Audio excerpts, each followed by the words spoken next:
देश के पूर्व प्रधानमंत्री और पूर्व वित्त मंत्री रहे मनमोहन सिंह को उनकी आर्थिक नीतियों के लिए हमेशा याद किया जाता रहेगा।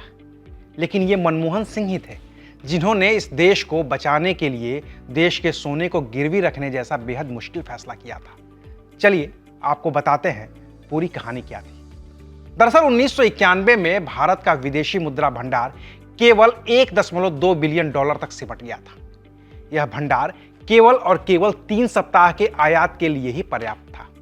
खाड़ी युद्ध की वजह से कच्चे तेल की कीमतों में खूब बढ़ोतरी हुई। इससे भारत पर आयात का दबाव और बढ़ गया।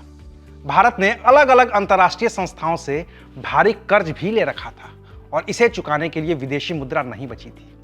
ऐसे में तत्कालीन प्रधानमंत्री पीवी नरसिम्हा राव के नेतृत्व में डॉक्टर मनमोहन सिंह ने वित्त मंत्री के रूप में साहसिक निर्णय लिए। भारत ने 67 टन सोना अंतर्राष्ट्रीय बाजार में गिरवी रखा। यह सोना स्विट्जरलैंड और इंग्लैंड के बैंक ऑफ इंग्लैंड को भेजा गया। इससे भारत को 600 मिलियन डॉलर का कर्ज मिला और इससे विदेशी कर चुकाया गया और आयात के लिए भी कुछ पैसा बचाया गया। सोने को गिरवी रखना एक अपमानजनक स्थिति मानी गई क्योंकि सोना भारत की आर्थिक समृद्धि और सांस्कृतिक गौरव का प्रतीक था। इस निर्णय से जनता और नेताओं के बीच आलोचना का भी सामना करना पड़ा था। हालांकि यह एक बेहद ही मुश्किल कदम था, लेकिन इससे भारत की अर्थव्यवस्था को स्थिर करने में मदद मिली।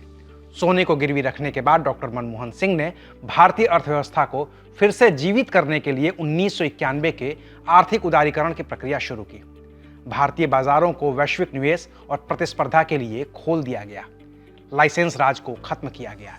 विदेशी कंपनियों को भारतीय बाजार में निवेश करने की अनुमति दे दी गई।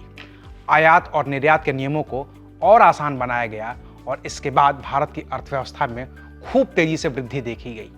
भारत को एक उभरती हुई वैश्विक शक्ति के रूप में देखा जाने लगा। सोने को गिरवी रखने का कदम भारत के इतिहास का एक महत्वपूर्ण क्षण था। यह एक कड़वा और साहसिक निर्णय था जिसने देश की अर्थव्यवस्था को ध्वस्त होने से बचाया।